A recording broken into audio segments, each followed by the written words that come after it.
Entonces, continuaremos el resto del día con 3 idiomas, inglés, español y portugués, en los canales 8, 7 y 6, respectivamente.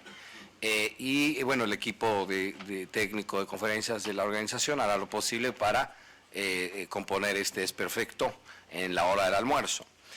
Mientras tanto, los invito con la anuencia del señor presidente a seguir con la presentación de Anush, del capitán Chopra, y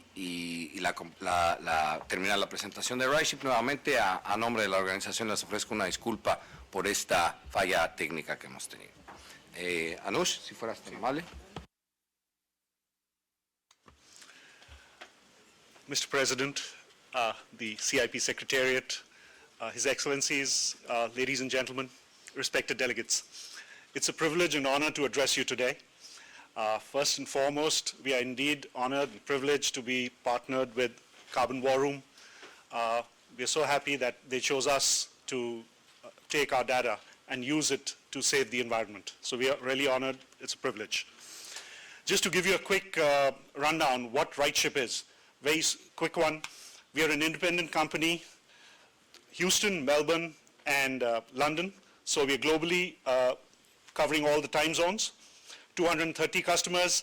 In the Americas, we have about 42 customers. Wetting-wise, we do both petroleum, gas, oil, all segments of it. We do environmental rating and CO2, that's carbon dioxide, greenhouse gases, their emissions, monitoring of that. We are the largest provider of third-party wetting. Roughly, we wet about 1/3 of the world's dry movement in deadweight for cargo. On the certification side, we hold ISO 9001. More important, we hold ISO 27001, and that is document security, that is data security. This was actually approached to us by a US Coast Guard, who we also partner with, where each client's data remains firewalled within themselves, and it does not get exchanged or go out anywhere. Perhaps we are the only shipping company or shipping-related company to have that certification. It's typically related to banks. We were very fortunate. Last year, November, the Australian Prime Minister awarded us the Prime Minister's Award. We are a very small company. We have only 34 employees.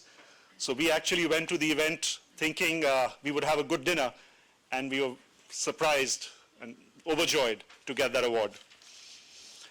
That's been our growth pattern.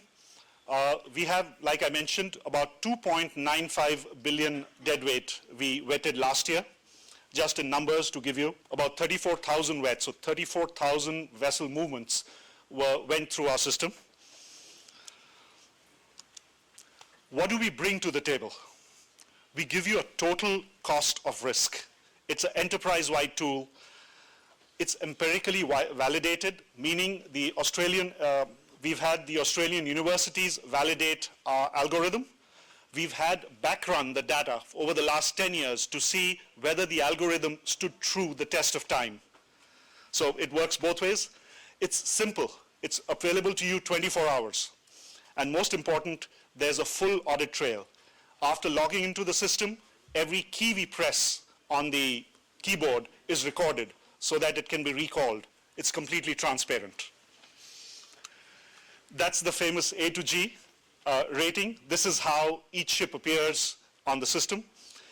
Interestingly, this is a peer-to-peer comparison, meaning it is valid today, it will be valid tomorrow, it will be valid 5 years from today, because a ship is compared to its peers on the same type of ship, on the same size of ship, trying to find the most efficient ship or trying to reward the most efficient ship in that segment class. So if you're looking for bulk carriers, this is a more efficient bulk carrier. You're looking for the most efficient bulk carrier. The plus sign right by that B is on the EEOI, as you might know, as IMO came out with the operational index, that really says this ship has some improvements which they have done to be more efficient than the minimum required by IMO. So they have some voluntary improvements like President Jose Maria mentioned. So looking at emissions, we have at-sea emissions and we have import emissions. I think it's important here to understand many times the ports firewall themselves thinking it's 24 miles, 20 miles, 24 miles, or 200 miles. All of you remember the Fukushima disaster. Many countries, many agencies monitored that. We saw the nuclear cloud come right across the Pacific, came over all over north of United States, south of United States, the full Americas were affected. And in about 2 rotations, all countries in the globe were affected. So what we're really trying to say is, I don't think we can come up with a solution in isolation. I think this is a joint solution, not only looking just 20 miles or 30 miles, but looking globally as a picture. Just some numbers for you.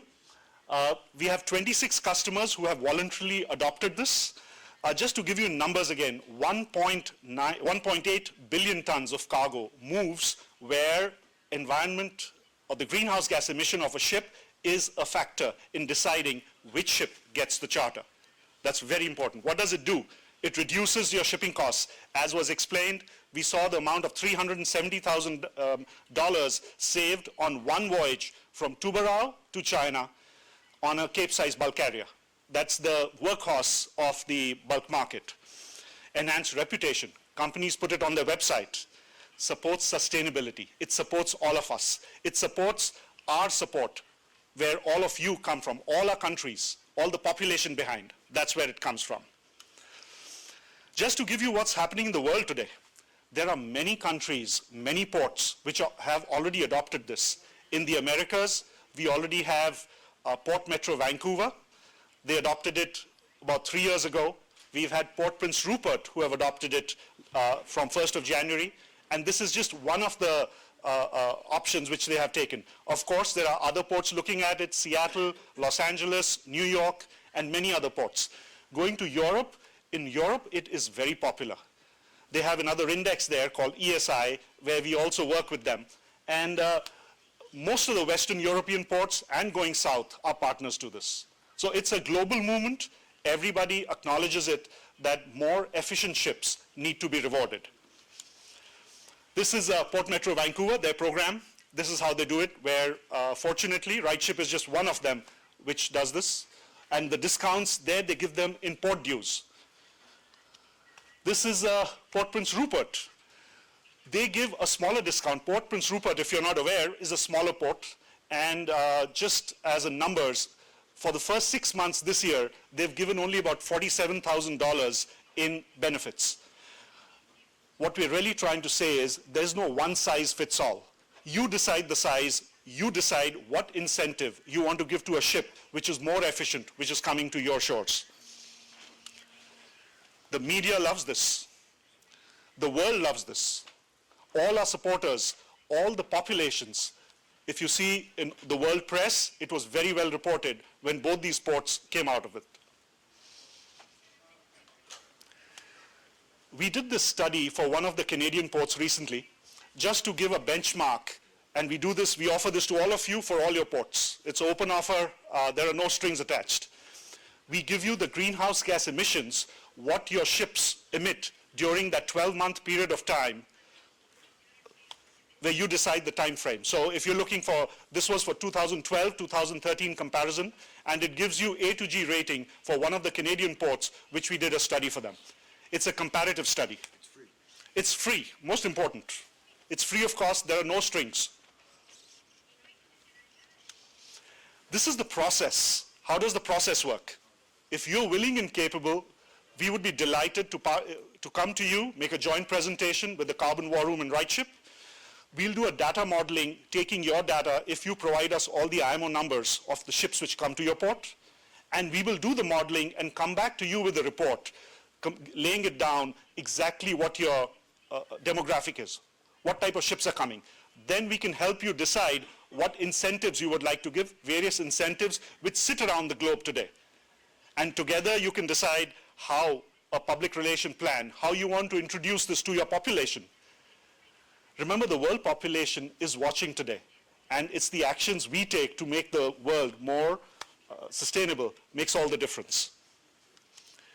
Something on managing risk, and we produce a very simple system. Just some facts first. There were 1,745 casualties last year. These are actual numbers for 2013. There were 2,547 detentions. 263 ships were detained more than once. Yesterday and day before, many of you expressed that the ports were not so efficient, that they were losing because there were delays. Delays could be in any way. On the ship side, if you identified these ships and took actions that these ships were checked before they came to your docks, which were more productive docks where the exports or imports happen, your ports will become more efficient. This is just one of the ways. I'm sure you've seen this model before. This is this famous Swiss cheese model by Professor Reason. And what we say is, where risk is concerned, we create various barriers within the maritime domain of operation to see whether it's the owners, they have their own risk management profiles, flag state, classification societies, port state control, which comes under your domain, and of course ship vetting. The idea being that if we can identify one risk and stop it there, an accident will stop, and of course there's an economic benefit. The voyage continues. This is the background of our system. It really takes all information there is, meaning we not only take the reports which exist in the system. Many of you who deal with tankers, oil, gas, you would know OCIMF or SICTO. You would know bulk reports, the EBIS reports, but we also go into full vessel history. Primarily, right ship tracks a ship from the time her keel is laid in a dock when she's being built to the time she goes to a scrapyard. It's an end-to-end solution, complete history of that ship and all associated factors.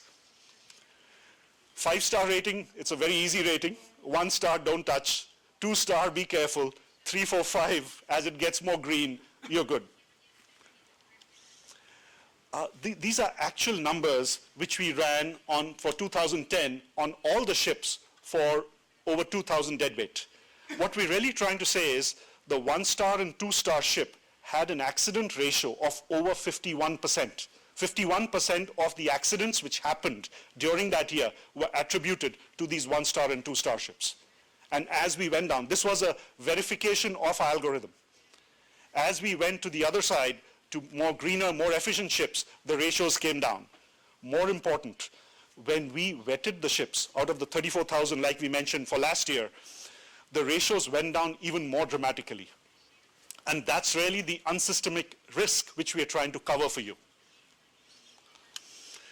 This is the quality cycle. All of you would have seen this quality cycle. It basically, we look at every casualty, incident, port state control report. We go back to the owners, do an investigation, look at their responses, see what corrective action is there, and it goes into the system so that the system gets updated continuously. Looking at RightShip, we basically look at a holistic snapshot of the vessel. It complements with all other survey regimes. We don't fight with any other survey regimes. We do not overlap with any survey regimes. So right from the flag, the ISM code under the IMO, class, as well as port state control, we'd like to say we look at all of them and give you a holistic report of what really the scenario is today. I'd like to share an example with you. These are various ports which adopted a terminal vetting questionnaire. I heard from yesterday and day before that you were talking about inefficiencies in your ports, where you want to increase your productivity, your optimization.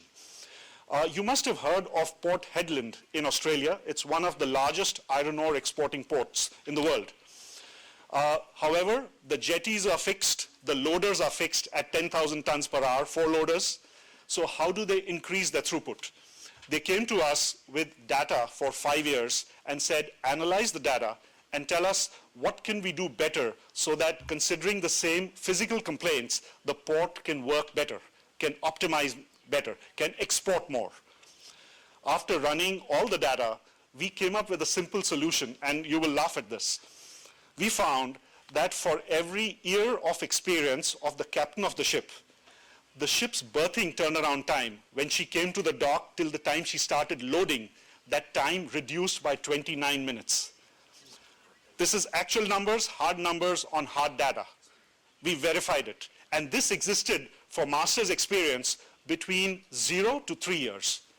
If they did not have that experience, we found the ships were delayed. If we found they had the experience, the ship's turnaround was much quicker. Remember, in an export house, in an export iron ore or a coal export terminal, 10,000 tons per hour each loader, the longer it runs, the better, the more export you have, the better optimization you have. So what are we coming to? We're really talking about environmental stewardship and sustainability. As leaders of the Americas, you have the right to make it, you are the stewards really, to make it more sustainable because you support your governments on this. Who are our stakeholders? Our stakeholders are the society, our population, which sits behind us, which supports us, and they're demanding it today. We must come up with a system where we can encourage and reward sustainable ships. What does that mean? There is no one size fits all. You decide the incentive. You recognize a ship. If your port does not have a budget, you just need to give a recognition certificate, right? This is the most efficient ship which came to my port during this year. You can perhaps try it out in only a small port of yours. Or if you have deeper pockets, you have political and social support, financial support, you can give them financial incentives as well. At the end of the day, you really want your port and your terminals for better optimization, more export or import, more on time and less downtime. That's really the key factor. This is my favorite slide actually. I don't know if you're aware, on 8th of June 2014 was the World Oceans Day. And there's a nice saying which they came up with. They said, a small fish can make a world of a difference. Each one of us is a small fish. But if we make that effort, we can make a difference in this world today. You see those children playing on the beach? They could be on the beach in Rio. They could be on the beaches of Peru or Chile or Ecuador or United States or Canada. These are the stakeholders. These are our stakeholders of today. They are the ones who are demanding that we are more efficient. And we are answerable to them. Every action we take is answerable to them. With that thought, thank you. Thank you so much.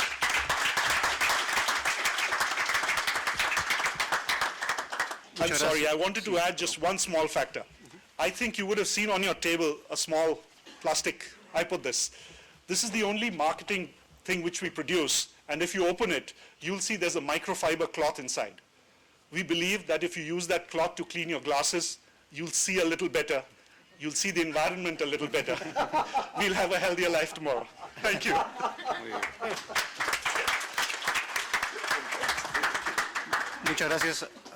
Muchas gracias al presidente José María Figueres y al señor Anup Chopra por tan interesantes exposiciones. Antes de continuar con las siguientes dos exposiciones que tenemos programado, vamos a abrir el espacio para si hubiera alguna pregunta a los expositores. Por favor, tanto los Estados miembros como los miembros asociados pueden hacer las preguntas. Gracias. Sí, René Coleman, si podemos alcanzarle el micrófono, gracias. René Coleman, International Association of Dredging Companies. Are you aware of even in contact with the Green Award Foundation? Because they are doing more or less the same as you do, and they do it also worldwide, assessing ships, and even ports give them reduction on port fees. Yes, so that is correct. We are part of the Green Award Foundation. We contribute to them. There are various organizations around the world which we partner with. Carbon War Room is one. Green Awards is one. Green Marine is another one. There are many such organizations. What we are really trying to do is to... And again, we do not have any strings attached. The data we share is free to you. Like President Jose Maria mentioned, shippingefficiency.org, anybody can go to that site, anybody can register, anybody can check the ships there are. And we try to help in every way possible to do this. Thank you. Muy bien. Panamá solicita la palabra también.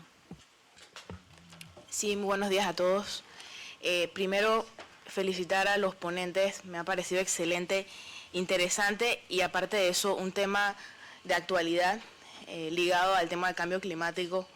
Estoy bastante sorprendida porque desconocía pues esta herramienta. Es una herramienta considero sumamente beneficiosa, en particular para países como Panamá, que mantienen una flota, la flota más grande, pero también me hace tomar conciencia pues de la responsabilidad que tiene un país como Panamá, que actualmente tenemos una flota de 9.000 buques aproximadamente y en crecimiento.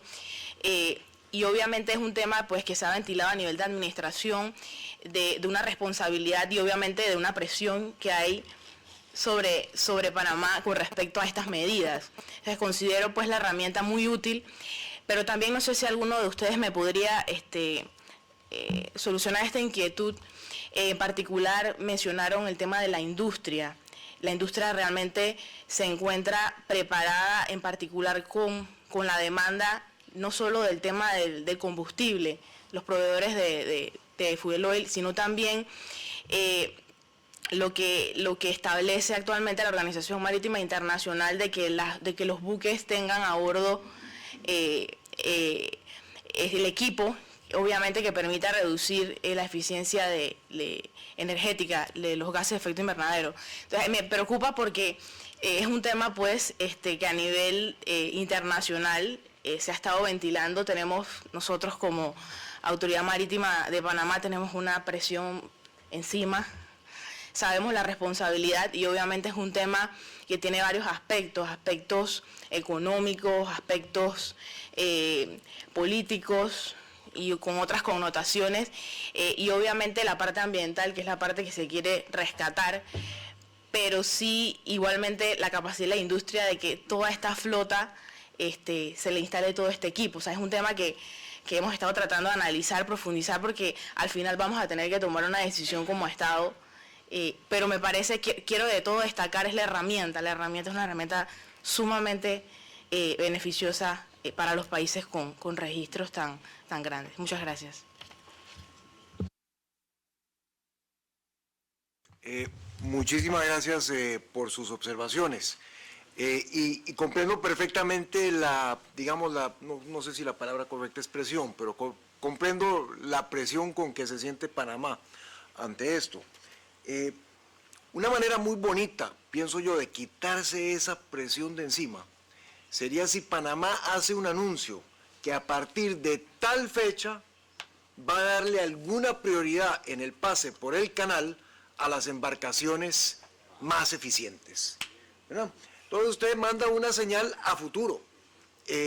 Ahora no, porque claro, hay que hacer mucho retrofitting, hay que hacer mucha cosa, pero usted manda una señal a futuro y dice, a partir del 1 de enero del 2017, este es el programa de la autoridad del canal y estas son las prioridades que se le dan a las embarcaciones que son más eficientes de acuerdo con una categorización, con esa herramienta que usted mencionaba, que es tan poderosa y tan buena y que es transparente, porque los dueños de las embarcaciones pueden entrar a corregirla si es que está equivocada. Esa sería una excelente noticia para el mundo, una gran cosa que podría hacer Panamá para ayudarnos a todas y a todos, y ustedes se quitan toda la presión de encima. Sería un líder global. If I may just add, you'll be pleased to know we are actually working closely with the Panama flag, which is the largest flag, and every one ship out of 5, 20.1% of world tonnage is actually Panama flag. And we've had meetings with them as recent as month of May, and we're working with them to come up with a solution for all the Panama flag vessels to participate in this program. So we would support you every way which we can. Gracias. Muchas gracias por la pregunta y el comentario. Brasil, por favor.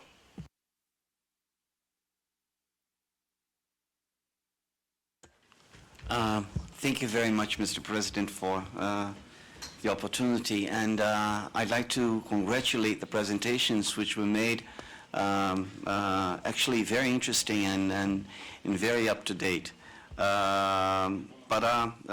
Actually they end up making us raise a few questions concerning, for example, the ships which have been more recently constructed, So is there, first of all, is there a direct relationship between more recent constructed ships with the rate of efficiency? First question. Thank you, sir. I'll answer that for you. There is a relationship, however, it's been a confused market. From 2009 to 2012, the efficiency of actually ships went down. They became less efficient. However, we found that 2013 was a different year. So the time period after the economic debacle in the market, the ships ordered were not so efficient. We found somewhere between 2009, 2012, there was a slight downturn, which actually showed on one of the graphs when you saw the 1 to 5 star graphs. Yeah. At the 5-star one, you saw that dip, which should not be there. However, the good news is the ships in 2013 were actually more efficient. And if you noticed the port analysis, which we did, you saw that although the port was more eco-efficient in 2012, they became less eco-efficient in 2013 because the ships were the same. It's just that more efficient ships were delivered in the market, which as a peer-to-peer comparison made them a lower grade. All right. I hope I answered that question. If I may just, Anuj, a follow-up on that. So how much more efficient are ships rolling off the manufacturing facilities today than they were 5 years ago? Because I think that shows a trend. So the numbers are confusing. I can definitely say that they are more efficient. There are 2 Bibles outside in the marketplace by 2 research scientists where they said what all can make a ship more efficient. If you add all of them, they actually add to a 106%, meaning a ship should be producing oil. So we think this industry is still nascent. It is first generation, but we are positive that they are more efficient and they need to be recognized and encouraged to be, this new industry to do better and perhaps a second and a third generation to come up. However, as President Jose Maria mentioned, there are some very specific 4 or 5 things which a ship can do, which actually there's a white paper on Carbon War Room's website, which lists those 5 things, where a ship can easily become more fuel efficient, anywhere between 20 and 30%. Thank you. Deixa eu continuar.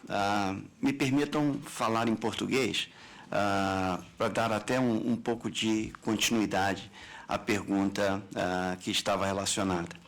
É interessante observar isso porque, na realidade, isso vem ao encontro do que foi dito numa apresentação de ontem, de que os navios grandes, os grandes navios, na realidade, têm sido difíceis para os diversos portos.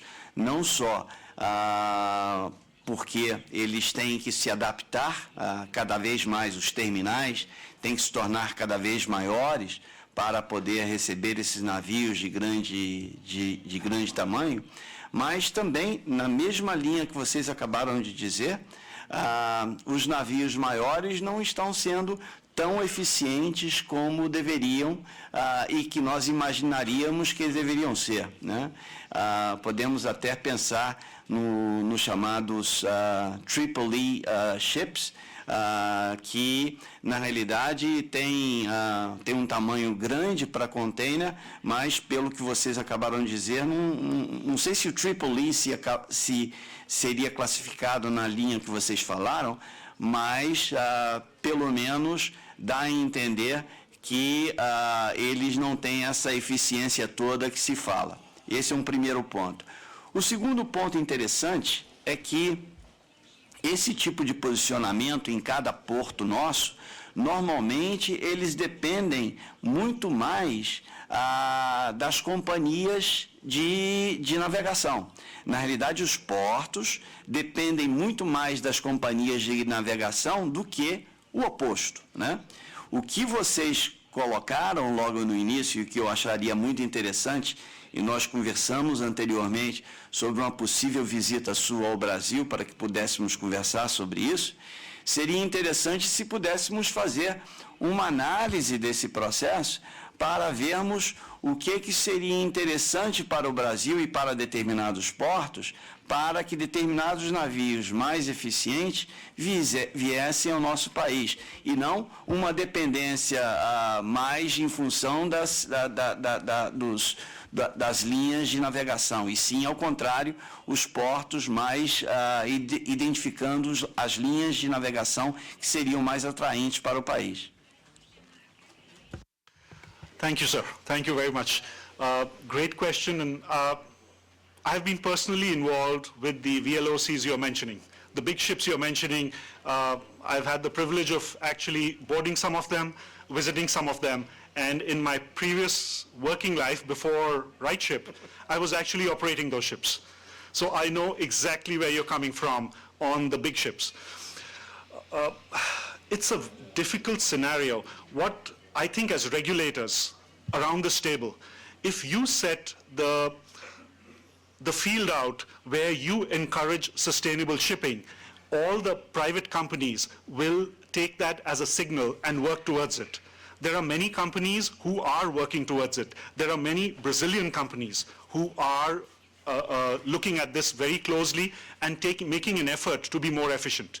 However, we think, with all you fine ladies and gentlemen, you have the power to make that decision, to make that encouragement to the industry, the signal to that industry that, yes, we will reward either monetarily or recognition that if you make more efficient ships, better ships, there will be some national, international recognition. And of course, it will be a privilege to sit aside with you one-on-one and discuss this further. Thank you. Muchas gracias por las preguntas y comentarios. Vamos a despedir a nuestros dos expositores con un aplauso.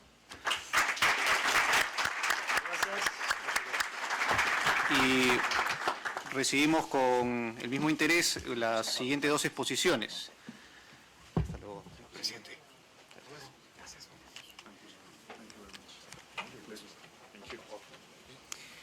La siguiente exposición estará a cargo de la señora Carlín Liedenklas, Executive Director of NAMEPA.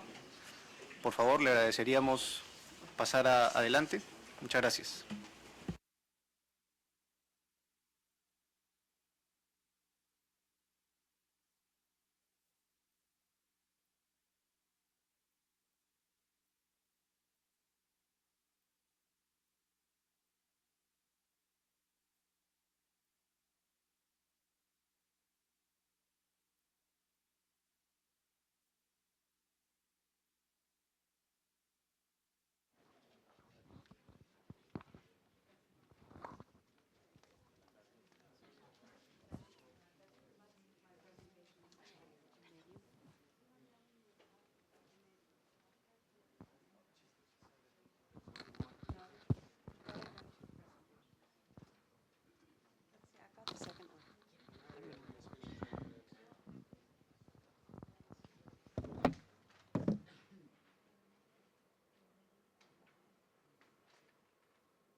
Well, good morning.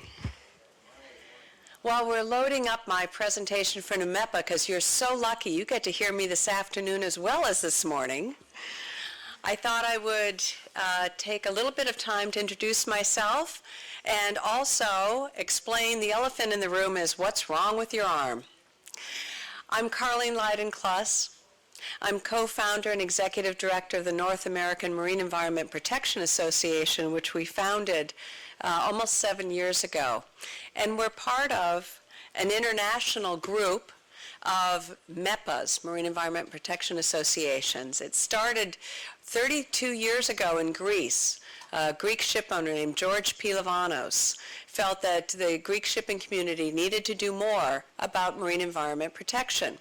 So he created HELMEPA, the Hellenic Marine Environment Protection Association. That was followed by CIMEPA, Cyprus, TERMEPA, Turkey, Uruguay, EURMEPA, Uruguay, then OSMEPA, and NAMEPA, North American, and now we have a UKRMEPA, which is the Ukraine. The purpose of all of these MEPAs is to save our seas. And one of the reasons that I was delighted to be invited today is because we want to encourage all nations, all regions, to become part of the MEPA movement.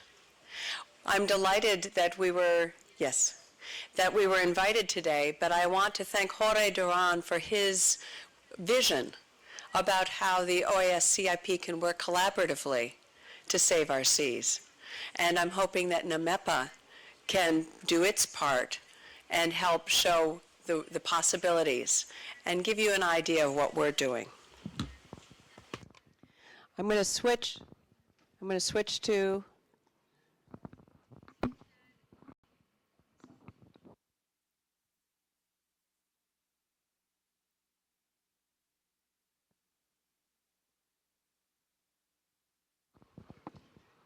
better now? Brava. Unlike Jose, I can't switch between languages. I'm afraid I'm only with English. But I am, as I said, delighted to be here today, and it was up. What we're talking about today, and this is the first time I've actually made the correlation between the social contract and marine environment protection. I'm glad that we were able to flip the program and I'm able to follow RightShip, because RightShip and in Anuj and Jose's presentations, they emphasize the need and the demand from society for us to operate as environmentally efficiently and benignly as possible. While the collective of shipping emissions is significant, shipping remains the most environmentally benign form of transportation. It's the most economically and environmentally benign form of transportation. So it exists, it propels more than 90% of the world's goods. And therefore, yes, the shipping industry is under a great deal of pressure, but also willingness to reduce those emissions. But it's all part and parcel of what I'm calling rebuilding the social contract and initiatives to save our seas. This is what is, okay. Why do we need to rebuild the social contract? And this is a thesis that I'm willing to be challenged by all of you. This is my personal feeling about it, is that over the past 50 years, governments, corporations have compromised their relationship with the public. 50 years ago, 51 years ago now, we began, really, in effect, the environmental movement. And in the intervening years, various other activities have taken place that have broken the social contract between the public and corporations and governments. In the United States, I'll just reference Watergate, for instance, was a real breach in the relationship between government and society. Through collaborations with NGOs on the marine environment, we have the opportunity to rebuild this relationship using the tools of advocacy, education, and activation. Our mission as NMEPA is to preserve and protect the marine environment, to demonstrate Maritime's commitment to environmental protection, to support the marine industry, to engage maritime businesses, government, and the public to save our seas by promoting sound environmental practices, and to educate the public. The public doesn't spend a lot of time thinking about what we do. Public thinks that gas comes out of the pump and that their clothes come from the racks in department stores. They don't spend the time thinking about how did they get there, and certainly the logistics chain of which we're all a part. You know, ports, ships, ports. That's how goods and services get transported. Our members consist of corporate, academic, and individuals engaged in the marine industry. We have ports as members. It's the intersection of industry, regulatory agencies, environmental groups, and education.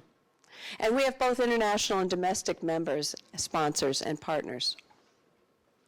We host and participate in industry events throughout North America and in Greece. We had a seminar 2 weeks ago at Posidonia in Greece. We do our environmental intelligence and maritime seminars in Houston, Long Beach, Anchorage, New Orleans, Seattle, and others. We do them regionally because, as you all know, each of you have a different environmental challenge in your region. For the West Coast, there's a great emphasis in the United States on emissions because of the mountain range that comes in right next to the coast, and the gases get trapped. So it's a big priority for them. In the Great Lakes, in North America, ballast water is a big issue because of invasive species. So we do our events all around North America. We've also been active in the World Maritime Day observances in New York, in the US, Canada, and this year it will be in Mexico, the week of October 20th. And on that occasion, by the way, the Secretary General of the International Maritime Organization will be coming to Mexico and participating in World Maritime Day observance there.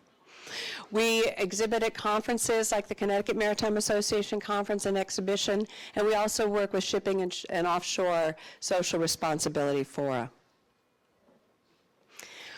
What we primarily do is education. We educate seafarers, port communities, and students. With seafarers, we work with seafarers to augment their existing knowledge of marine environment protection. Also, with our relationship with the North American Maritime Ministry Association, we work closely with them to get materials directly to seafarers.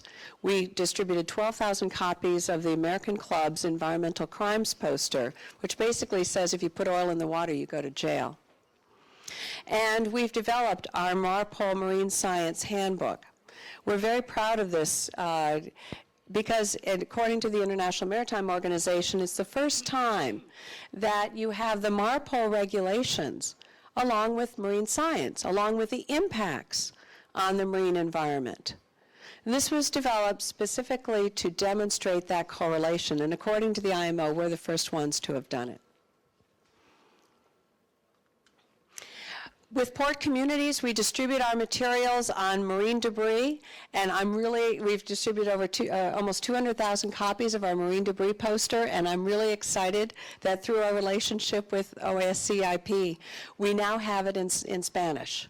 So while the posters are bilingual, I'm not, but we do have that availability in Spanish as well. And we host regional events, as I said, suiting the local areas. We work with students. We partner with NOAA in developing marine debris curriculum that is STEM enhanced, and that's science, technology, engineering, and math. We also partner with NOAA, Sea Research Foundation, the United States Coast Guard, and the OAS CIP, and maritime academies. We have a drawing contest that we do with the United States Coast Guard, Sea Research Foundation, and the Jason Project. And the drawing contest is predicated on the IMO World Maritime theme. We've gotten incredible responses from kids. This particular poster was done on how to make shipping greener. And we're also co-sponsors of a marine science fair so that we encourage older students to really think about initiatives on how they can make the seas cleaner. We work with Boys and Girls Clubs of America, the New England Science and Sailing Center, and Mystic Aquarium. We participate in Ocean Conservancy's International Coastal Cleanup. And I don't know how many of you are familiar with that initiative, but it's the third weekend in September. And what Ocean Conservancy does is it has people around the globe that collect marine debris from beaches. They do beach cleanups. And they catalog what they collect, and it forms an annual report that is submitted to the United Nations. They really have defined what, some of the parameters that we have of marine debris. and that number isn't a pretty one. We've all heard about the plastic gyre, the Pacific plastic patch. There are gyres in every one of our major oceans, and we have to do something about that. It's not coming from ships, it's coming from land-based sources. We also continue to develop new materials and distribute them throughout North America and through the OAS, through all of you. I believe all of you did receive copies of our marine debris posters and our brochures. We make all of our materials available on our website, and we encourage you to download them and distribute them as you will. We also have our marine debris curriculum for K through 12, and we're happy to share. Our goal is to get the material into the field. And last year, we launched our NMEPA Junior website featuring Morgan the manatee, and I'm personally proud of Morgan the manatee. We have a robust internship program. It provides an outlet for students to gain valuable industry, and in some cases, an introduction to the maritime industry. And our interns have played a pivotal program in developing our materials as well as delivering them. We have interns from all over universities in the United States, and we would welcome interns from elsewhere. Our partnerships and strategic alliances include the United States Coast Guard, NOAA, the American Salvage Association, the IMO, certainly the OAS CIP, Sea Research Foundation, National Geographic, Intertanko, BIMCO, Ocean Conservancy, Wildlife Conservation Society, and more. And as we continue to move forward in our 7th year, we can continue to build new relationships, and we continue to get more and more of our materials into the field. We're delivering original STEM content on marine debris curriculum to education institutions, and we're distributing our programs nationally and internationally. We're also in the midst of developing college chapters. So, as I said at the beginning, NMEPA is a tool for rebuilding the social contract through advocating, educating, and activating. Like very in all to form regional centers for MEPAs and save our seas. Thank you very much.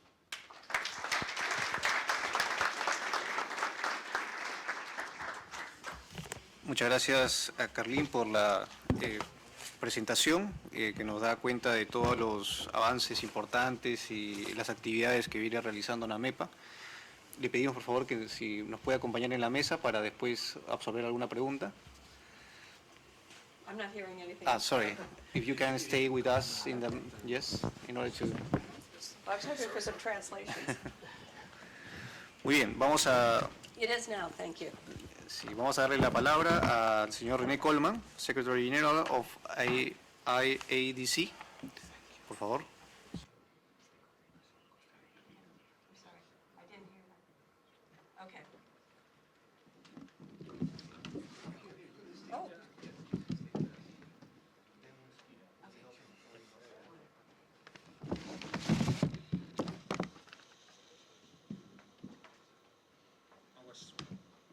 I was scheduled to say good morning, but good afternoon to you. I have the honor to do a second presentation, and you all know that I represent dredging contractors. And dredging contractors are used to find solutions for your needs. So now I will offer you a solution. For the time problem we have, I will speed up and make it a little bit shorter. Environmental aspects of dredging. Very important in making new infrastructure. Last 2 days already discussed that projects are becoming more and more complex. And for complex projects you need involvement of your stakeholders. And stakeholders you have to inform. You have to inform them in a very transparent way. That was already recognized by dredging contractors some time ago. They published this book, Environmental Aspects of Dredging. This book deals with all the problems you have to face when you are dredging and have to take the environment into consideration. Very transparent, already outdated at the moment, only 7 years old, because this was only on contaminated sediments, and today we have much more environmental issues to be dealt with in maritime projects. For projects you have to distinguish project impacts and process impacts. The client is responsible for a project impact that is a permanent effect of the new maritime infrastructure built. Over here, this is Khalifa Port in the Middle East. This is a coral reef. Building a new port, the blue part is the access channel and the yellow part is the real port.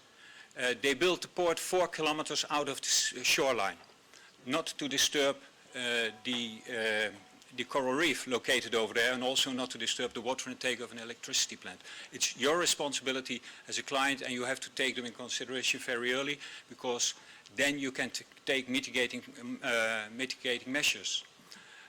Second part, next to project impact, is are the process impacts.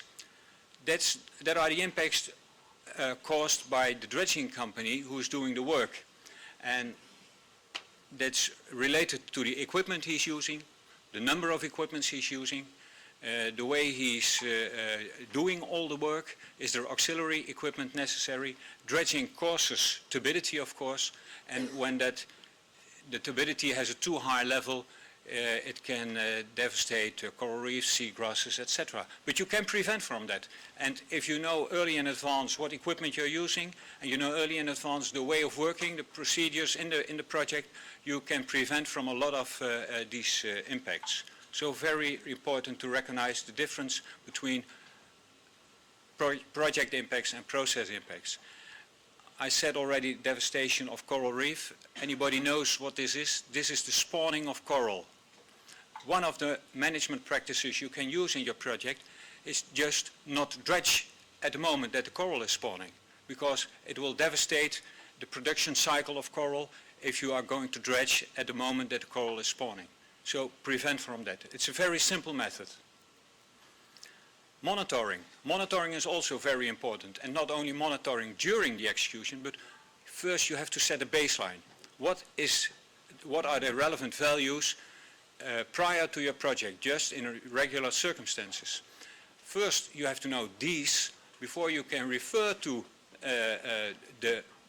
or can say about the actual values during the dredging process, if they are harmful or not, because sometimes background values are that high that you can never meet of the values during your process can never exceed the background values. Then you have to do the monitoring afterwards. Is the influence of the dredging activities, are they causing a long-lasting effect, or is recovery rather soon? This is very important. In general, it's very important to collect a lot of data. Another element with monitoring is that you have to know where to monitor. If you're protecting your coral reefs, then you have to measure next to your coral reef and not in the plume of the dredging vessel, of course. It sounds trivial, but very often this happens.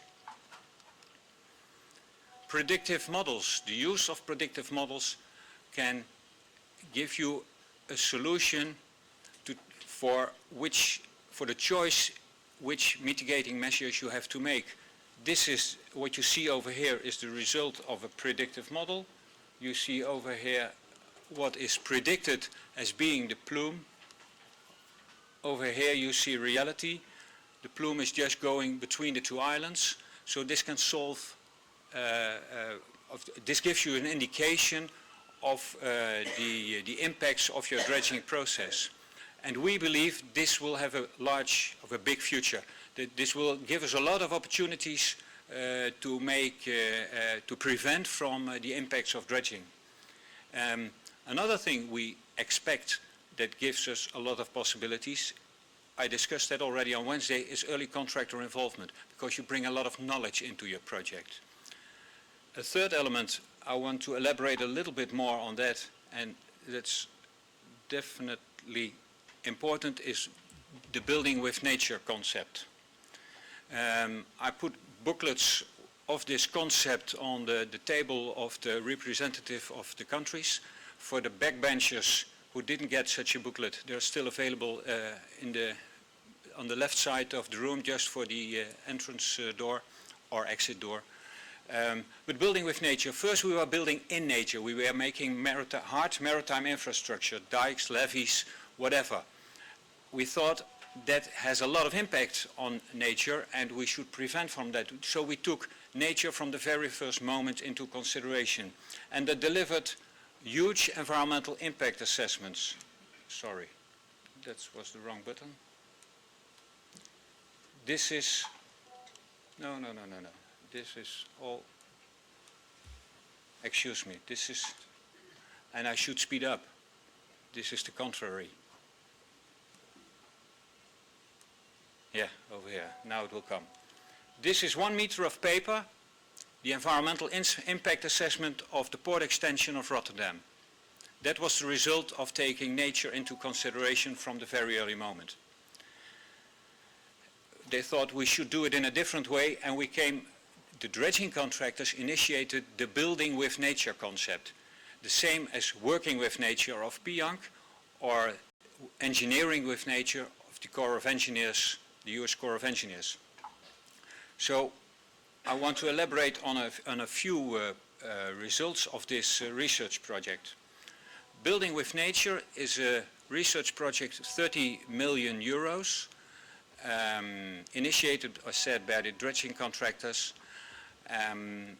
Research institutes were involved, universities were involved, consultancy companies were involved.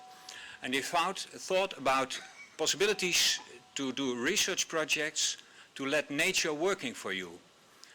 How can nature support maritime infrastructure projects and makes nature incorporated in the whole project? They did research projects in cold water and in tropical waters, soft solutions, hard solutions. Soft solution, for instance, the seagrasses. How can seagrasses and mangroves give you a coastal protection necessary in a lot of countries? But they also thought about how can we enrich life on hard sea defenses, and they did all kinds of research projects. One of these research projects is the so-called sand engine in front of the Dutch coast. We have to,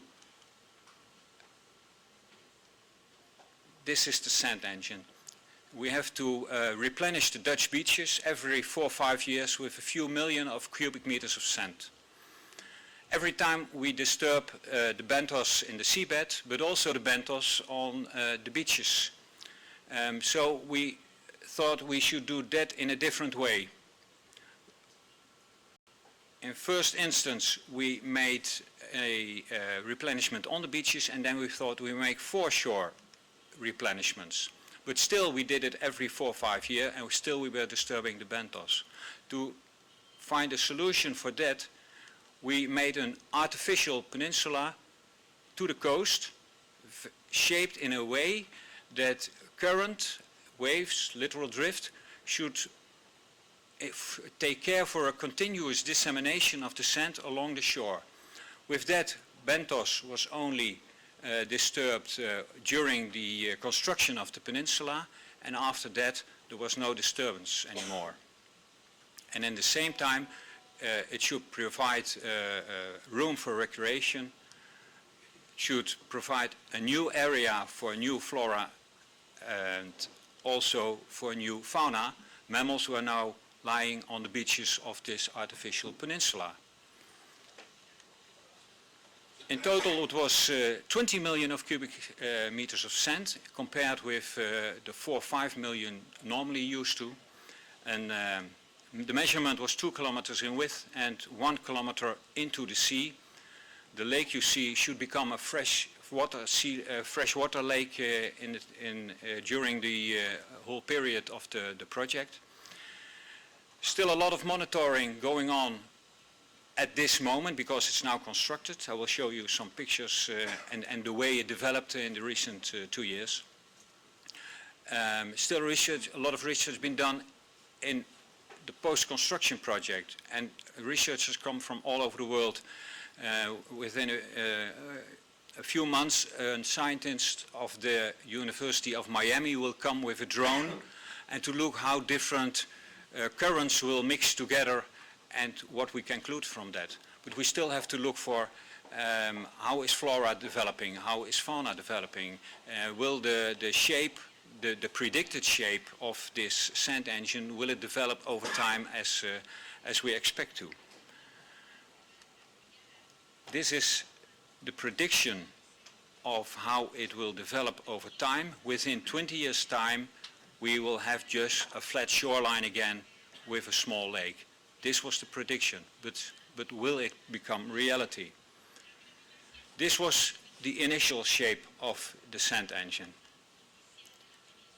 And I skip rather quick through it. September 2011, October 2011, January 2011, October 2011, October 2012, and you see that the sand is disseminated along the beaches.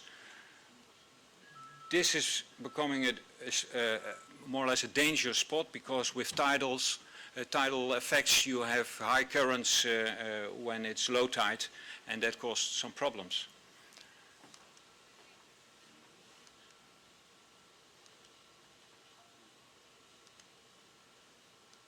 And this is the last one. And you see it's already 200 meters closer by the shoreline. This is the sand engine. You have to borrow a lot of sand for this one, even more for the port extension of Rotterdam Maasvlakte 2. They needed 240 million cubic meters of sand, coming from -25 up to +5. In the Netherlands, you're allowed to dredge up to 2 meters depth in a borrow area. That means that you have to dredge a surface of 120 square kilometers. So they were allowed to dredge deeper, up to 20 meters. Normally, we leave behind a very flat seabed. But is it the best way? Because we know that when there are sand waves, sea life, and in the bentos it's much more abundant. So they thought about, can we make ridges into the mining pit? Do we make them parallel to the current, or do we make them perpendicular to the current? Perpendicular appeared to be quite difficult, so finally they made ridges in the seabed with a length of 700 meters, 100 meters width, and a crest of 10 meters. And it appeared that the seabed recovered much faster. It recovered 5 times faster than just a traditional seabed, a flat seabed. These are pilot projects, but as research is still going on, there is already a result, and that result is exported at the moment. Recently, a scientist went to Lima on invitation of the local authorities to see if the sand engine would possibly be a solution for replenishment of the beaches over there.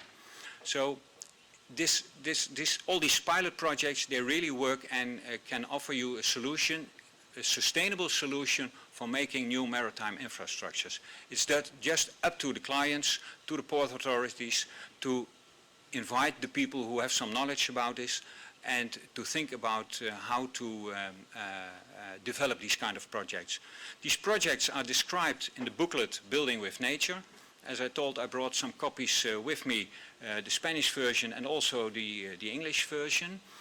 And with that, I will end my presentation, and I hope to, as an associated member of OAS, IADC can be of support into several technical advisory groups to bring it to a further development. And please contact me. I love to give the input. Thank you for your attention. I hope I saved you some time. Yes, you did.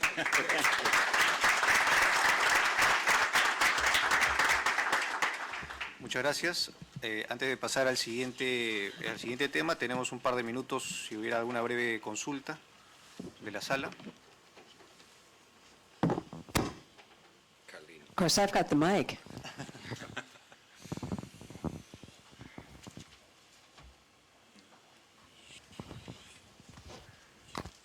Muy bien, yo creo que han sido dos muy excelentes exposiciones que nos han dado mucha información que vamos seguro a tomar en cuenta para los trabajos de esta comisión.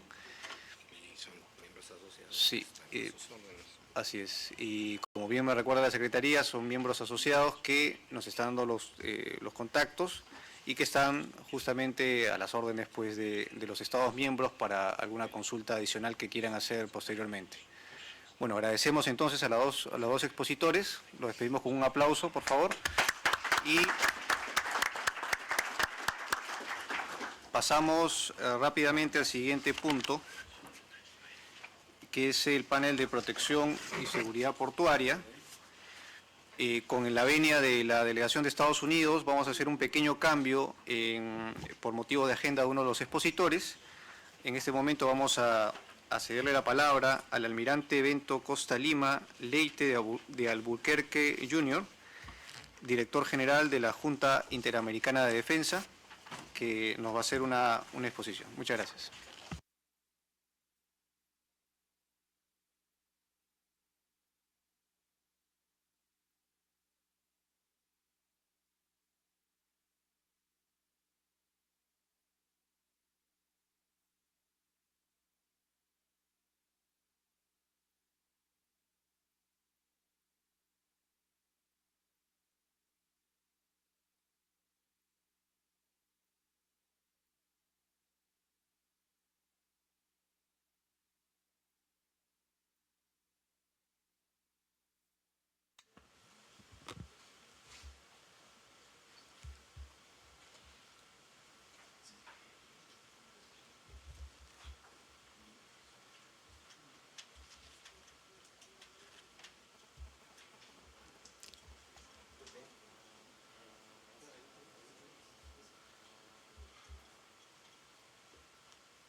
Bueno, buenas tardes a todos. Gracias, pero yo estoy preparado para hablar en español. Mejor diciendo en portuñol. Inicialmente, me gustaría expresar mi gratitud por la invitación para participar de este evento de tan grande importancia para las naciones de nuestro hemisferio. La Comisión Interamericana de Puertos es un foro permanente hemisférico que maneja el tema de los puertos en la nuestra región por medio de un rol facilitador y de estímulo a la cooperación, que es muy similar al papel desempeñado por la Junta Interamericana de Defensa en el campo de la defensa hemisférica. Este seminario es una excelente oportunidad de nuestros organismos estrecharem sus lazos de cooperación y de conocerse mutuamente con más profundidad, bien como de establecer contacto con esta distinguida audiencia. Bueno, congratulaciones por la iniciativa y por la excelente organización del evento. Pido excusas por anticipación caso algum de los conceptos e definições que apresentarei já sejam del conhecimento da audiência. Vamos a seguir o seguinte temário. Uma introdução que estamos fazendo, o rol da Junta Interamericana de Defensa, as oportunidades e as ameaças para os puertos, o marco da proteção da segurança de los puertos e algumas considerações finais. A Junta Interamericana de Defensa é o organismo de defesa regional mais antigo do mundo. Foi criada em 1942. Desde entonces, la RID tem passado por muitos cambios. O principal em 2006, quando se tornou uma entidade da Organização dos Estados Americanos. Atualmente, la RID tem 28 Estados-membros, 23 com representantes acreditados em seu Conselho de Delegados. A missão da Junta Interamericana de Defensa es prestar a la OEA y a sus Estados miembros servicios de asesoramento técnico, consultivo e educativo sobre temas relacionados com assuntos militares e de defesa em el hemisfério, para contribuir ao cumprimento da Carta de la OEA.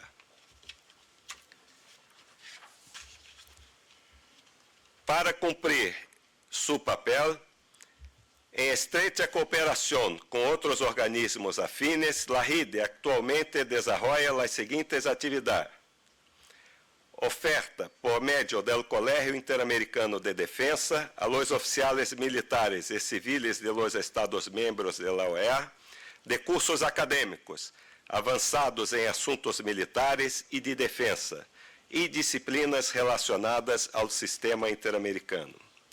Estudos e inventários anuais relativas a las medidas de fomento à confiança e seguridade em el nível hemisférico, bem como apoio à la confecção de libros blancos por los Estados-membros de la OEA.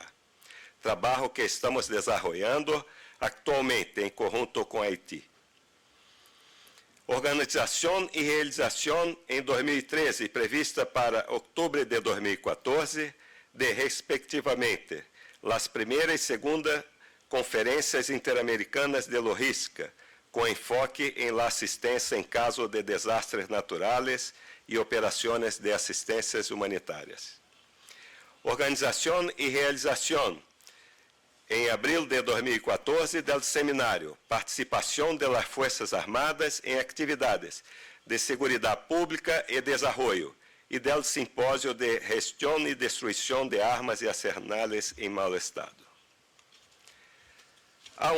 Em relação às atividades desenvolvidas atualmente por la RID, me gostaria de ressaltar a atuação como entidade facilitadora em auxílio e assistência humanitária, apoio à la OEA em las ações hemisféricas de desminado e manejo e destruição de armas e arsenales, e promoção de la interação e la cooperação com outros organismos de defesa hemisféricos e regionais.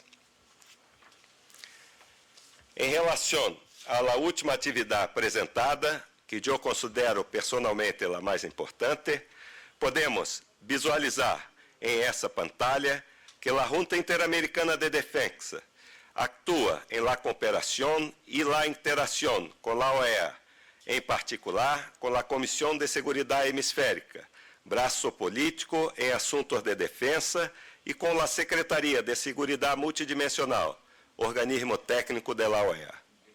Outras conexões importantes da RIDE com a OEA são as que estabelece com os diversos órgãos de defesa hemisféricos, regionais e subregionais, e com as conferências especializadas das Forças Armadas do hemisfério. Bueno, terminada a propaganda, vamos ao tema. Vamos a empezar por las oportunidades de los puertos. El setor portuário é fundamental para o comércio internacional e para a integração hemisférica e a conectividade física em la região. Em la figura, podemos ver que a densidade do tráfego marítimo é cada vez maior. A modernização do sistema portuário resultará em el crescimento da economia e em el aumento da competitividade de los Estados de las Américas.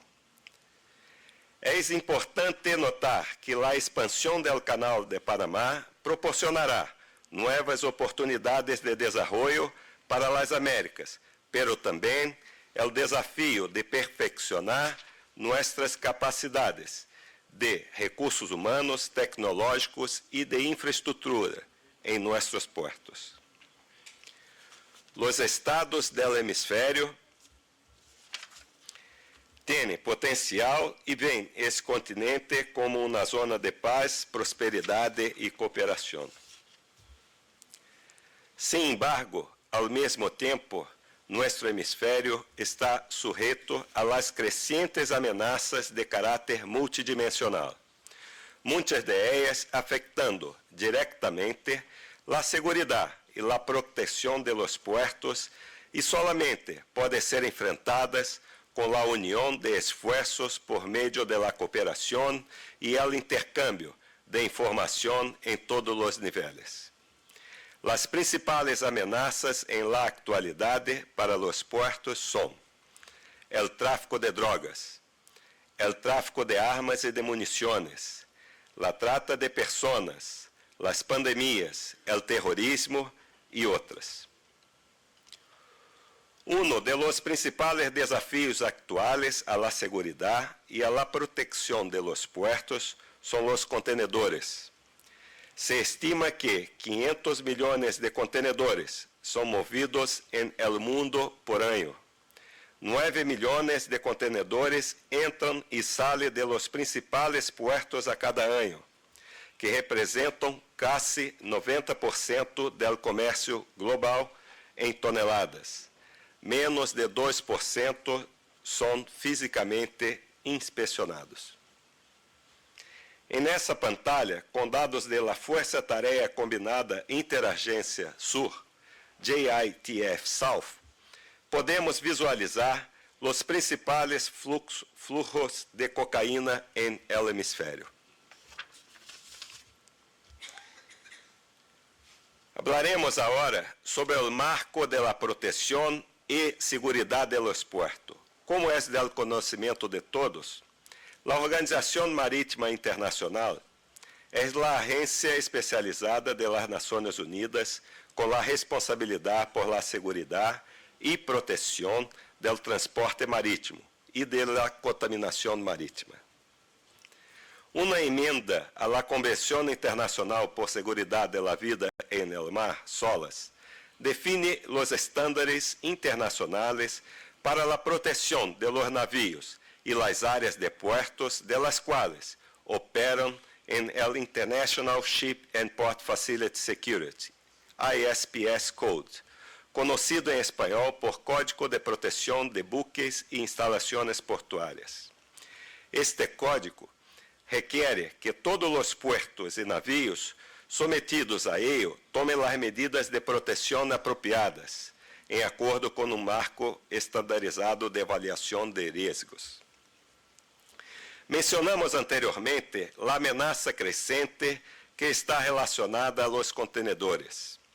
O Programa de Controle de Contenedores, PCC, lançado em 2003, em uma iniciativa conjunta do United Nations Office on Drugs and Crime e da World Customs Organization, o PCC já criou mais de 30 unidades de controle operacional de puertos em 17 países do mundo. O PCC ajudou em la apreensão de mais de 80 toneladas de cocaína, 2,2 toneladas de heroína e mais de 55 toneladas de marihuana, bem como significativa quantidade de precursores químicos, 1.240 quilos, falsificações de mercâncias, materiais perigosos, fauna salvaje e outros ilícitos.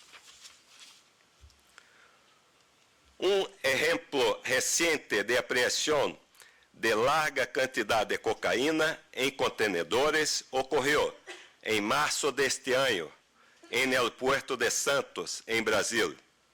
3,7 toneladas de cocaína, com destino para Europa, Cuba e África, foram apreendidas em uma mega operação policial que detuvo 23 pessoas. É importante ressaltar que esta apreensão realizada em el Puerto de Santos solamente foi possível com o câmbio de inteligência durante 10 meses e a actuação interagencial da Polícia Federal e la Aduana Federal de Brasil, utilizando-se de tecnologia avançada de raio-X capaz de escanear uma placa de metal de 3 centímetros de espessura e hasta 120 contenedores por hora.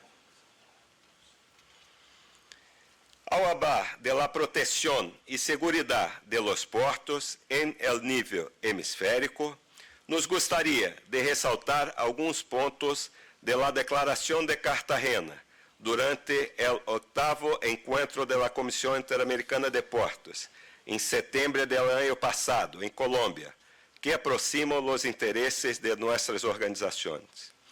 O princípio destaca a necessidade de cambio de experiências que fortaleçam as capacidades de los países em la implementação e cumprimento de las principais convenções e regras para a proteção do meio ambiente, de la economia e de la seguridade física e de la salud.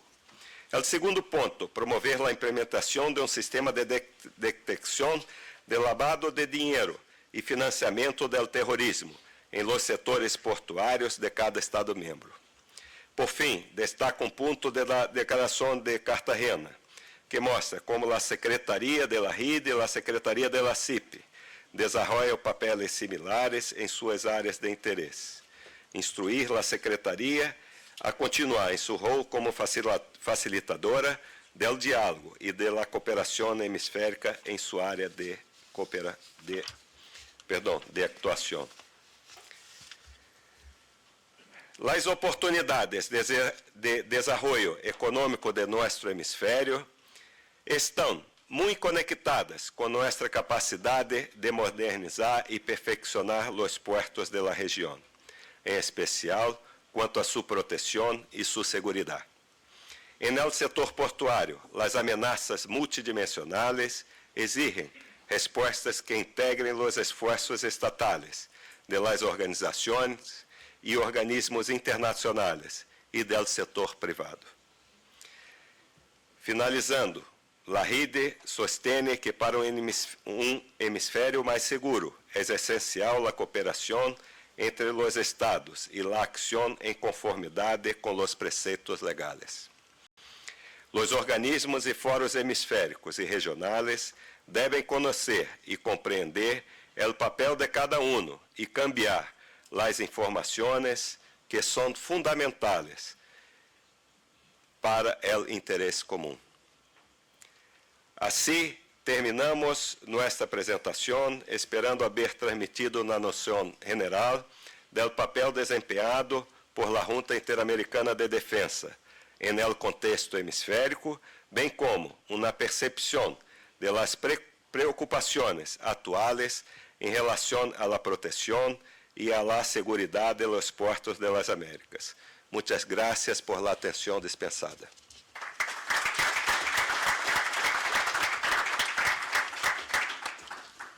Muchas gracias al director general de la Junta Interamericana de Defensa.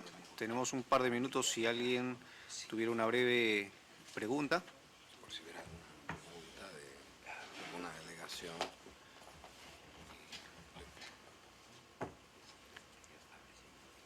Muy bien, entonces agradecemos nuevamente al director general de la Junta Interamericana de Defensa y vamos a pasar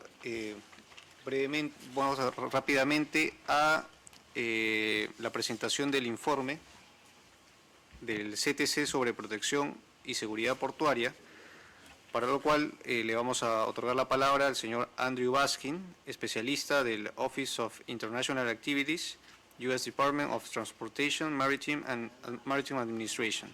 Por favor. Gracias, señor presidente. ¿Esa es la última presentación antes del almuerzo? ¿Qué presión? Tenemos un par más, pero serán muy breves. Okay. Lo haré para que podamos mirar el segundo tiempo, Ernesto. Okay. Voy a cambiar al inglés, so les doy un segundito para ponerse los auriculares. So, thank you, Mr. President, and good afternoon. My name is Andrew Baskin, as he mentioned, from the United States Maritime Administration. Our Director of International Activities, Lonnie Kishiyama, sends his regrets that he couldn't be here today, so you all are stuck with me for a few minutes. I'm going to present the activity report for the Port Safety and Security Technical Advisory Group, and it's going to be in 3 parts. First, I'll talk about the work we've done, and I'll talk about the work we have left to do, and then I'll formally put forward a proposal from the delegation of Barbados for the creation of a Caribbean Basin Port and Maritime Safety and Security Working Group under this tag. But first, what we've done. We've been involved in two important seminars. The first was held this past December in St. Vincent and the Grenadines. The United States Coast Guard, which is the U.S. government agency responsible for port security, collaborated with the CIP and with CICTE to conduct a seminar on the International Ship and Port Facility Security Code, and also on how to conduct a port facility security survey. This seminar assisted with training 30 port officials from 9 member countries. I apologize that it wasn't included in our report, but I thought it was worth noting today. The second seminar was held here in this building in April. We collaborated with CIP and the United States Department of State to host what we hope was the first annual Maritime Safety Workshop. This workshop was very well received. We had attendees from 17 member countries. They heard presentations from representatives from member country governments, from industry, academia, and nonprofits. Topics were as varied as safety culture, safety incidents, accident investigations, and the handling of hazardous materials in ports. Attendees, as I said, were very enthusiastic about holding a second workshop next year, and we hope to be able to do that in collaboration with CIP and hopefully with more private sector involvement next year. And very importantly, from this workshop sprang the Barbados proposal, which I'll discuss a little bit later.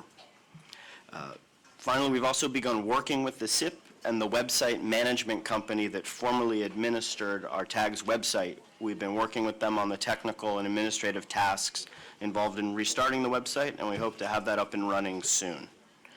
So that's the work we've done, and then, of course, work still remains to be done. We'll facilitate 2 evaluations. One is an evaluation of the movement, storage, and handling of dangerous materials in ports. And the second is an evaluation of the operation of the ISPIS code, the International Ship and Port Facility Security Code. These tasks could be excellent opportunities for consultants or contractors in our region to engage with CIP and assist us, and we welcome any suggestions or ideas that our TAG members or other delegations might have about these tasks. The other task that we will complete is we'll organize a hemispheric conference on port security and safety. Of course, we can hold this conference here. I'll be okay with that. I'll get to sleep in my own bed. But we welcome the input of other TAG members who might have other suggestions for where and when to hold this conference. And last, I'll talk about the proposal from Barbados. The Maritime Safety Workshop, as earlier discussed, was very successful. And from it, we really recognize the value in coordinating our safety and security efforts. And the delegation of Barbados, therefore, has proposed the creation of a working group within this TAG to coordinate these efforts in the Caribbean Basin. So this working group, as Barbados has proposed, would be open to all CIP members, but there would be a particular emphasis on countries located in or around the Caribbean Basin. So I'd like to take this opportunity, with the President's permission, to formally put forward this proposal. I guess, is this an opportune time to vote, or will that be later? I don't know the sort of procedures for doing that. If that's something that should be done later this afternoon? Pero sí puede presentarlo ahora, sí. Okay. I believe it was, Ernesto, maybe you can help. Was it handed out in the, I believe there was a document that Barbados submitted. No estoy seguro. Bere, ¿teníamos el documento, la solicitud de Barbados se había distribuido? No está, pero estaban... Quizás lo dejamos para un poco más tarde. Absolutely, ¿sí? absolutely. Okay. Perfecto. Great. Well, with that concludes this activity report, and I welcome any questions or comments that anyone might have. Muchas gracias, Andrew, por la información. Recordar simplemente que todos estos informes han sido circulados previamente a los Estados miembros, los tienen todos en su versión completa. Canadá, por favor.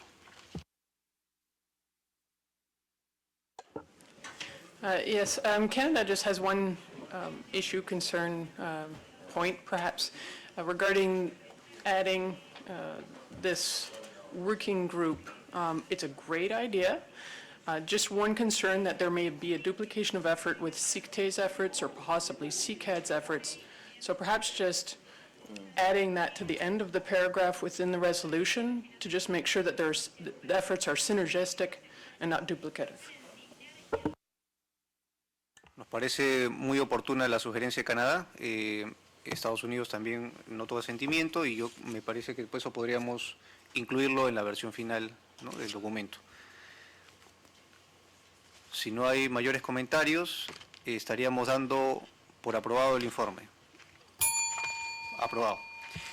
Muy bien, rápidamente vamos a darle la palabra a la doctora Roberta Andraghetti, asesora regional en regulaciones internacionales de salud de la Organización Panamericana de la Salud, que nos hará también una presentación. Hi, good morning or good afternoon. I hope you won't fall into an hypoglycemic coma, and I'll try to be as quick as I can. I will skip slides. Please be patient. I don't know if it will be effective, but I think it's an opportunity to get to know each other between sectors. It's the first time that the Pan American Health Organization, World Health Organization, is invited by the Commission, the Inter-American Commission for Ports, and thank you for giving us this opportunity to try to synergize as much as we can. Now, the international health regulations, the current international health regulations is the result of the recognition of countries of the need to collectively respond to public health emergency of international concern following in particular the SARS outbreak in 2003. And as a result of the work of an intergovernmental working group in 2004, the World Health Assembly, through Resolution 58.3, approved the current international health regulations in 2005, and the current regulations entered into force in 2007. They are a legal tool that describes procedure, rights, and obligations for the state parties and WHO, and is a framework that was requested, developed, and negotiated by member states, and is based on dialogue, transparency, and trust. And the most important point is that they constitute a state's commitment beyond the health sector. It includes 10 parts and 66 articles and 9 annexes, and the regulations do not constitute new technical disciplines, but rather an opportunity to operate in an evidence-based manner according to good practices and to foster intersectoral collaboration. Now, the scope and purpose of the current regulations is to prevent the spread of diseases in ways that are commensurate with and restricted to public health risk, and to avoid unnecessary interference with international traffic and trade. And with respect to the previous regulations approved by the World Health Assembly in 1969, the current one represent a shift in paradigms in 3 ways. First, from the 3 diseases of the 1969, cholera, plague, and yellow fever, the current regulations covers all hazards irrespective of their origin or source, and from a preset of measures, the current regulation calls for a risk assessment-driven approach to response, and from control at borders. Now the current regulations calls for containment at the source, which requires the presence of capacities of national public health capacities throughout the territories of each of the states parties. According to the current regulations, points of entry are a passage for international entry or exit, international, and points of entry cover 3 types: airport, ports, and ground crossings. And the IHR, this set of rules, should be regarded as a tools that should keep ship sailings and ports operating, aircraft flying and airports operating, and ground transport running and ground crossing operating in a safe manner and in the respect of individual rights.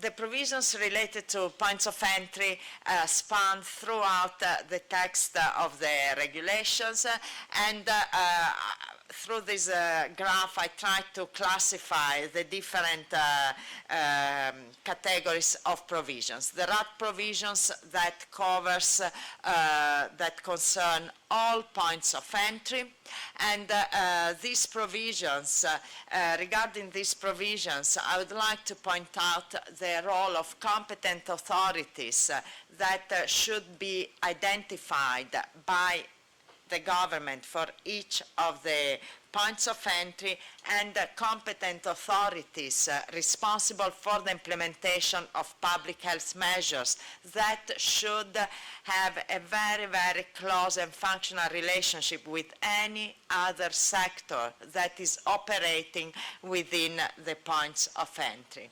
And this is a challenge, this kind of, first the identification of the competent authority, and two, the level of coordination in the macrocosm of the points of entry. The other issue that I would like to point out that concerns all points of entry is the maritime declaration, all points of entry, ports in this case, is how countries are using and are the Maritime Declaration of Health. What are the Maritime Declaration of Health that should be provided by the ship masters should an health event occur on board?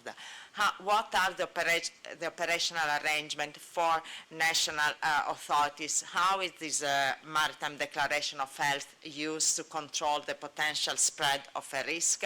And we have seen many examples of the difficulties. The third item that I would like to point out is the granting of the free pratiques, such as the authorization for a ship to enter a port, and what is the role of the health sector in granting the free pratique when the ships arrive is still, they are still very complex, once again, because of the need for a close intersectoral collaboration within the port.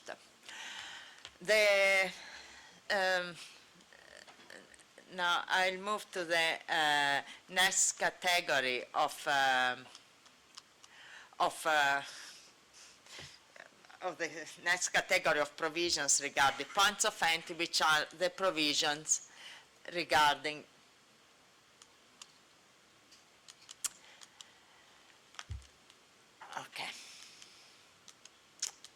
the provision regarding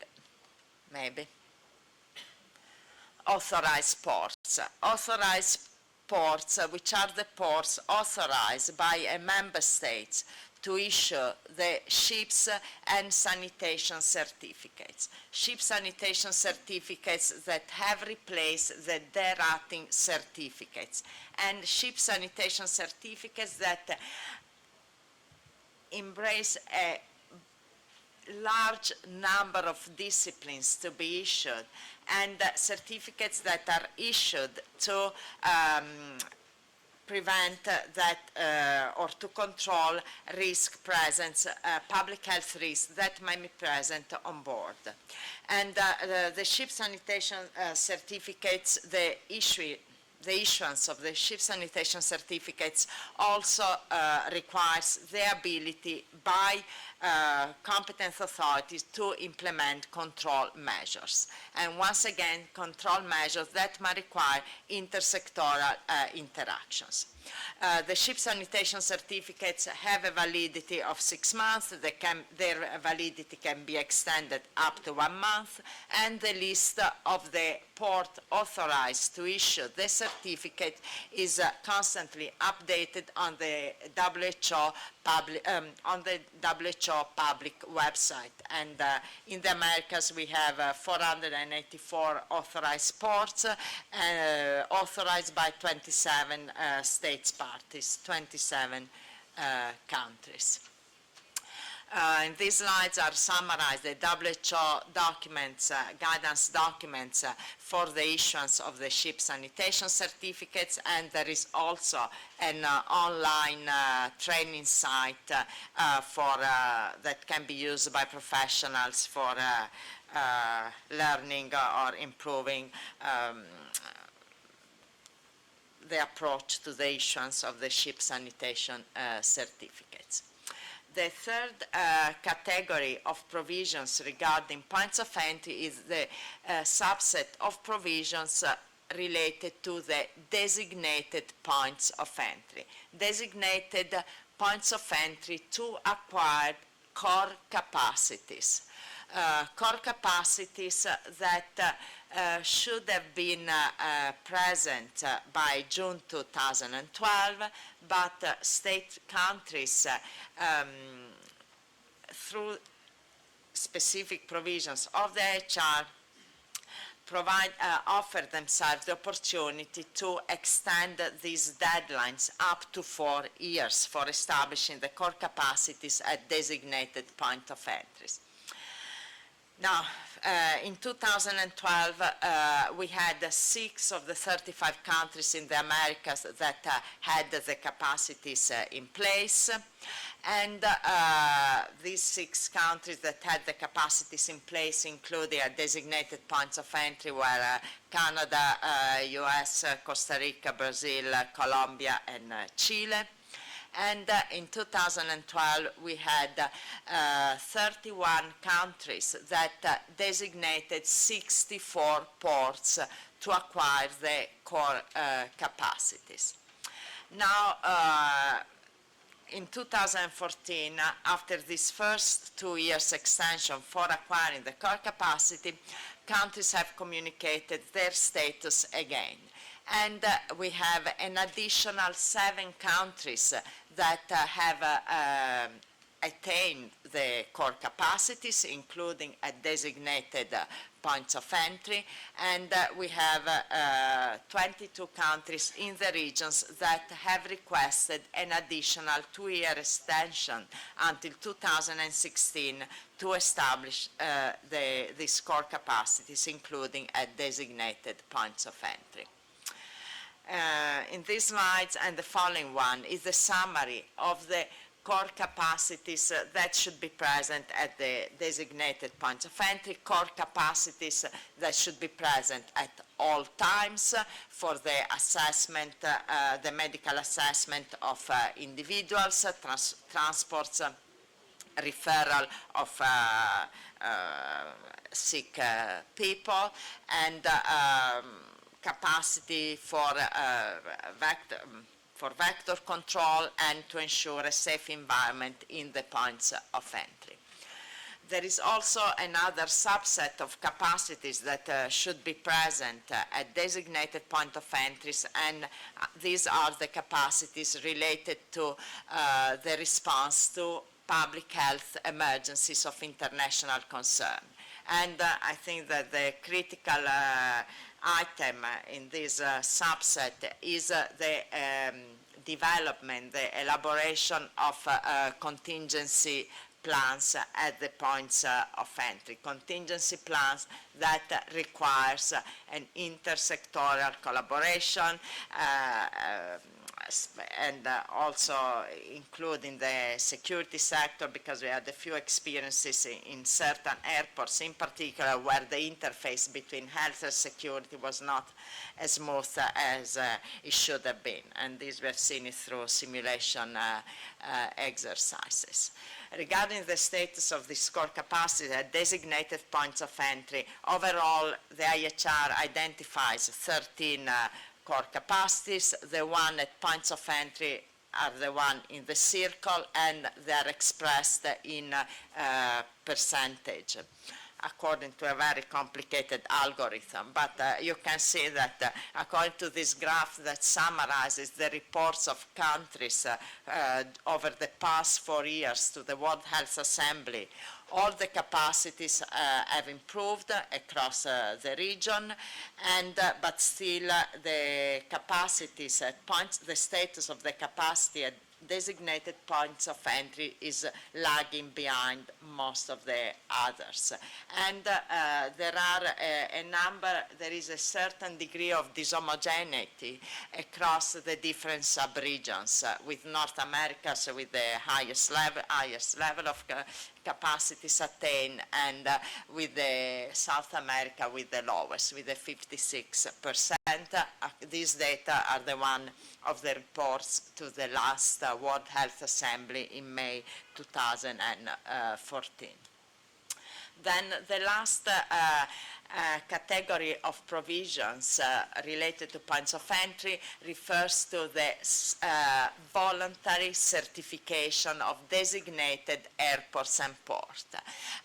This voluntary certification of designated airports and ports is a big question mark, and it took 7 years to WHO to develop procedures, draft procedures for the certification of this voluntary certification of the designated airports and ports, and is a bit controversial, the issue of certification, because first there are other existing certification mechanisms, especially for airports that are run by ICAO, by the International Civil Aviation Organization, and there should be a way to harmonize the certification envisaged by the International Health Regulation and the one by ICAO.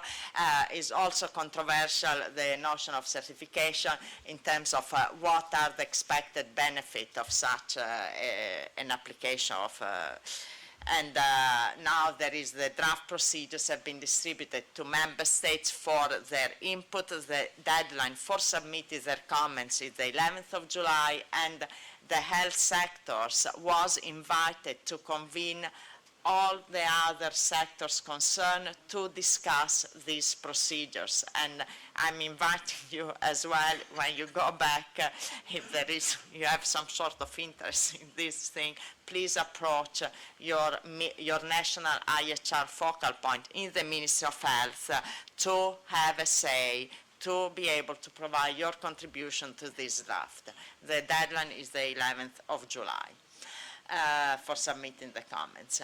And of course there are a number of challenges, very, very, very many, more than in any other areas of implementation of the IHR.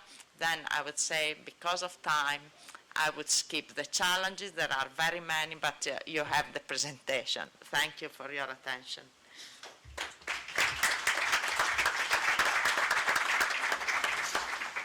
Muchas gracias a la doctora Roberta Andraghetti. Le pedimos que pudiera, please, if you can stay with us,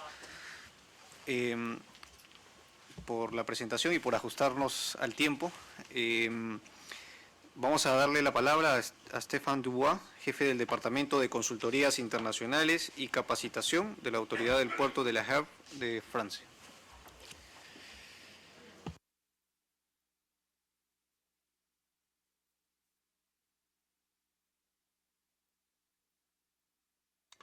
Thank you. Good morning, Mr. President and Secretary of CIP. I'm very pleased, ladies and gentlemen, I'm very pleased to be here and express my recognition to CIP for my invitation as speaker here, and which I consider that it's a sign of reinforcement of the links between the Port of Le Havre Authority and CIP. So I make my presentation just briefly, presentation of the Port of Le Havre, and then the activities of the Port of Le Havre in security aspects.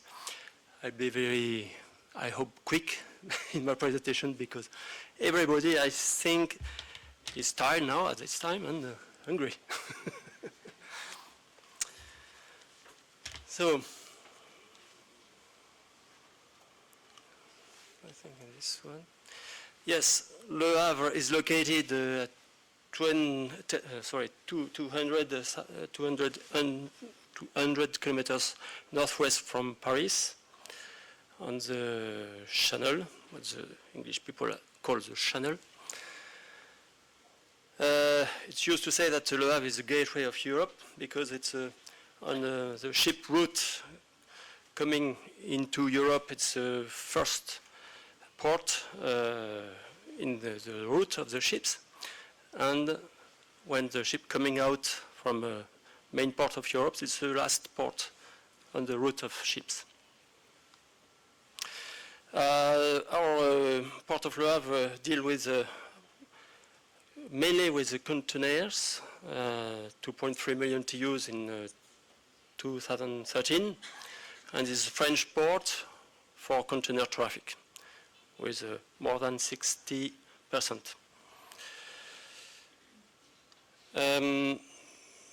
This is a global view of the port. The total capacity is now up to 6 million TEU by 2015 because the new port called Port 2000 is the construction is in process and will be completely achieved in 2015. And this new tool permits to have now 2 berths for 4.2 kilometers.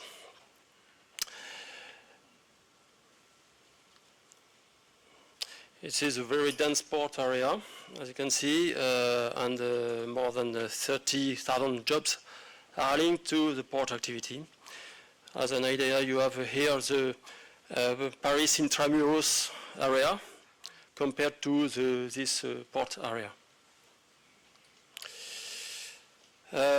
So you see, you have a brief view of our traffic. First container port, I said already that, in France, and also we deal with crude oil and other break and dry bulk.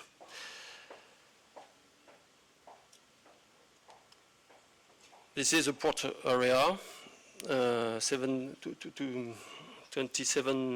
kilometers wide from east to west and 6 kilometers from north to south.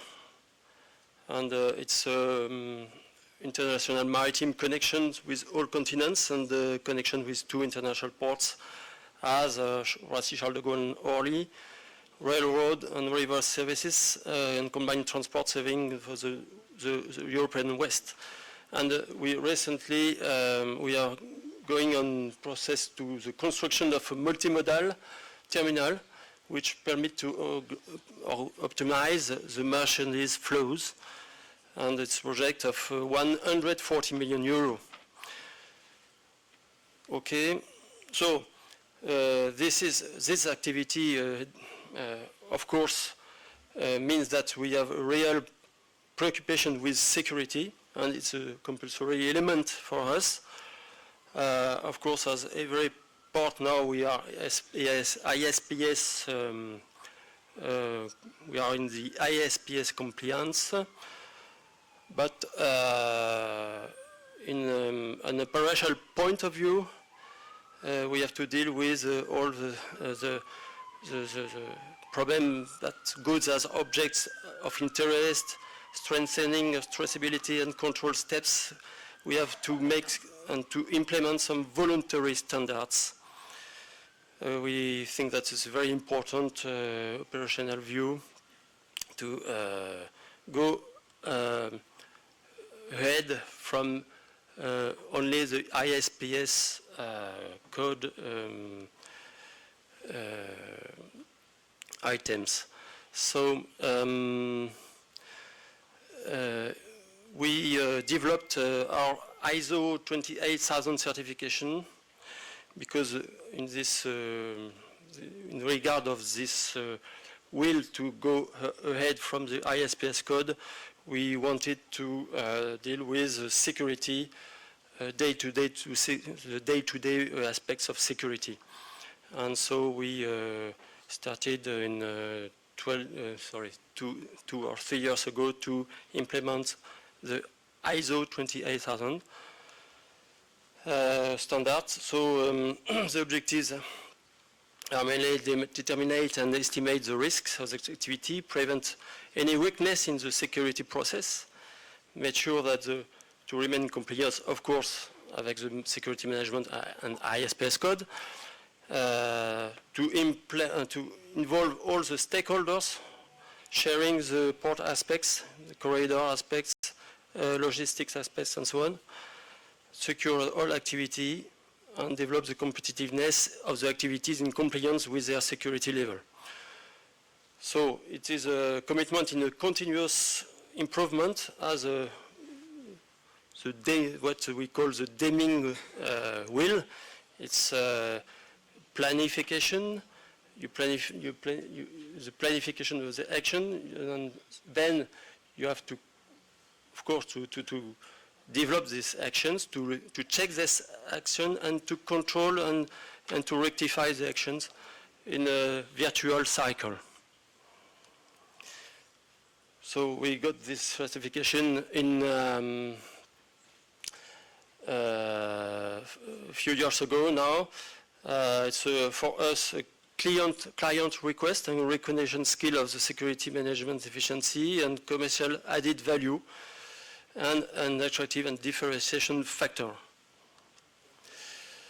So the Port of Le Havre work with the Hyper Institute, is a port institute of training and research which has been created in the 80s. And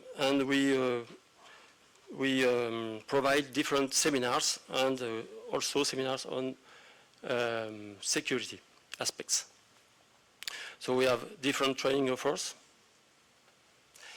The Port Facilities Security Officer, some seminars in compliance with the circular ISPS code, and some seminars dealing with the certification ISO 28000, and also for internal auditor ISO 28000. So I'll stop there because I think we have not enough time. If you have any questions, however, I will be at your disposal. Thank you very much. Muchas gracias al señor Dubois. Tenemos un par de minutos por si alguna delegación, algún miembro asociado quisiera hacer una pregunta.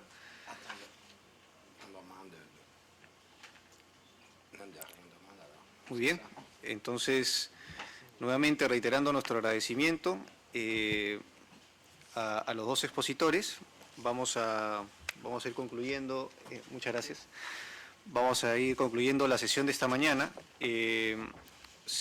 Antes de hacer un par de anuncios, son la 1:25, nos hemos pasado 10 minutos de lo que había previsto, bueno, por los imprevistos técnicos que tuvimos, pero vamos a retomar a las 2:45 de la tarde.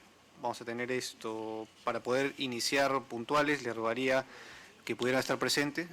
2 de la tarde con 45 minutos, o sea, un cuarto antes de las 3 de la tarde.